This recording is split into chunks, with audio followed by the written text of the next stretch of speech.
आज 40 का चौथा रविवार है और आइए आज के पाठों पर हम मनन चिंतन करें। ख्रिस्त में प्यारे भाइयों एवं बहनों, आज की दुनिया बहुत आकर्षक, तड़क भड़क और मनमोहक है। कदम कदम पे प्रलोभन है। उपलब्ध चीजें खुलकर मौज मस्ती करने एवं भोग विलास का जीवन जीने के लिए निमंत्रण देता है और उनके सामने आध्यात्मिकता या धर्म कर्म की बातें फीका लगने लगती है। यही कारण है कि कुछ लोग भगवान को भूलकर दुनियादारी का जीवन जीते हैं। उड़ाव पुत्र और पुत्री बनकर ईश्वर के मार्ग से भटक जाते हैं। सच्ची आनंद और खुशी तथा संतुष्टि पाने की चाह में जो नहीं करना चाहिए उसे भी कर डालते हैं और बाद में उनकी स्थिति बहुत दयनीय हो जाती है। हम में से कई लोगों को ये समझ नहीं आता कि इस चकाचौंध वाले माहौल में सच्ची आनंद, खुशी, शांति और संतुष्टि कहाँ और कैसे मिलेगी। इसका जवाब आज के पाठ हमें बताते हैं।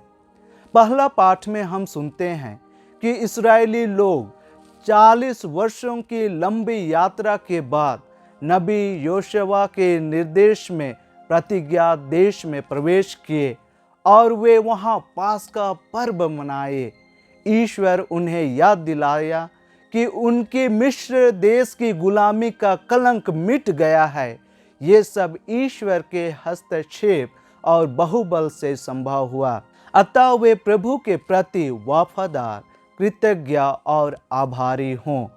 ये पाठ हमारे लिए यही संदेश देता है कि ईश्वर सर्वशक्तिमान है, उसके लिए कुछ भी असंभव नहीं है। वे ही सब चीज़ों का स्रोत और मूल है। अगर हम सच्ची आनंद और संतुष्टि चाहते हैं तो उससे अलग या दूर होकर नहीं बल्कि उनसे जुड़कर ही पा सकते हैं। उसके प्रति वफादार बने रहने से सब संभव हो सकता है। दूसरे पाठ में संत पौलुस हमें बताते हैं कि ईश्वर का मानव मुक्ति के लिए क्या महान योजना थी। उस महान योजना के तहत उन्होंने अपने बेटे यीशु ख्रिस्त के द्वारा अपने से हमारा मेल कराया, अर्थात हमारे पापों का बदला या कीमत वे अपने बेटे के दुख और मरण द्वारा लोहू बहाकर चुकाया है, ताकि हम पवित्र होकर नई सृष्टि बन जाए। ईश्वर हमारा पिता है और वो हमको भरपूर प्यार करता है। वह नहीं चाहता है कि हम उनसे दूर रहें। उनसे दूर रहना हमारी अनंत मृत्यु है। 40 काल हमें अवसर देती है कि हम अपने पापों से पछतावा करके पिता के पास वापस लौटे और उनसे मेल कर लें। सुसमाचार में ईश्वर के असीम प्रेम और दया को दर्शाने वाली उड़ाव पुत्र का दृष्टांत सुनाते हैं। इस दृष्टांत में पिता ईश्वर है और उसके बेटा हम में से कोई भी हो सकते हैं जो उसके प्यार और उसके संरक्षण को नज़रअंदाज कर उनसे दूर चले जाते हैं। इस दृष्टांत में क्या सोचकर छोटा बेटा अपने पिताजी से अपने हिस्से का जायदाद की मांग करता है? क्या उसके पिताजी के साथ अपने घर में रहने से कुछ दिक्कत हो रही थी?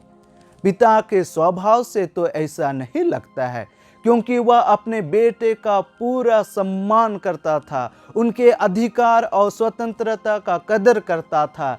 यही वजह थी कि बिना कुछ बोले उसकी बातों को मान गया। वास्तव में मुफ्त में मिल रहे पिता का प्यार, बेटे होने का अधिकार और चीज वस्तुओं से संतुष्ट नहीं होना, ये इस उदंड व्यवहार का जड़ था। दूर का ढोल सुहावना वाली कहावत के आधार पर उसे लगता था कि वह पिताजी और अपने घर से दूर रहकर बहुत खुश और संतुष्ट हो सकता था। पर क्या हुआ? जो वह चाहता था क्या हासिल हुआ? जब तक उसके पास रुपये पैसे थे दिन मजे में बीते, पर लापरवाह, गैर वारी जीवन जीने और दूरदर्शी नहीं होने का खमियाजा भुगतना पड़ा। ऊपर से अकाल रूपी प्राकृतिक प्रकोप की मार भी पड़ी, जिससे उसकी स्थिति बहुत दयनीय हो गई। इतनी दयनीय हो गई कि उसे सूअर चराना पड़ा और वे जो खाते थे उसे खाने के लिए मजबूर होना पड़ा। उसकी ये स्थिति क्यों हुई? अगर वह पिताजी के घर में रहता तो क्या उसकी ये दशा होती? वह इस दयनीय स्थिति पर विचार करता था और देखता है कि उसके घर के नौकरों की स्थिति उससे कई गुना बेहतर है। उसे पछतावा होता है, अपने किए व्यवहारों के प्रति आत्मग्लानि होती है। वह ठान लेता है कि पिताजी के पास लौटेगा, उससे माफ़ी मांगेगा और एक सेवक की भांति रखने के लिए निवेदन करेगा। वह घर लौटता है। जो वह उम्मीद नहीं किया था वह नज़ारा देखता है और पिता का असीम दया और प्यार को महसूस करता है।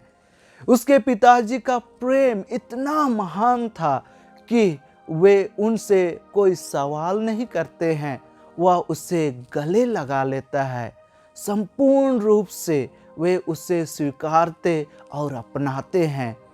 उन्हें पुनः बेटा का हक और अधिकार देते हैं। पिताजी के खुशी का कोई ठिकाना नहीं रहता है। वह कहता है, मेरा बेटा खो गया था, मिल गया है, मर गया था, जी उठा है, आनंद मनावें। ये दृष्टांत हमारे लिए पिता ईश्वर के महान प्रेम और दया को दिखाता है। हम उससे भूल जाते हैं पर वह हमें नहीं भूलता है। हम भटक जाते हैं पर वो हमारी वापस आने की राह देखता है कि हम कब उनके पास पश्चाताप करके लौटे। अतः आइए इस 40वें काल में ईश्वर की महानता का एहसास करते हुए उनके पास लौटें। उनके द्वारा मुफ्त में मिले हक और स्वतंत्रता का मजा लेते हुए प्रतिज्ञा देश स्वर्ग की ओर अग्रसर हो सके, ताकि हम भी उन इस्राएलियों के जैसे 40 साल नहीं लेकिन हर रोज पास्का पर्व के सहभागी बन सके और उस ईश्वर के प्यार और मुक्ति को अपने जीवन में अनुभव कर सके। ईश्वर हम सबों को अपने आशीष दे। आमीन।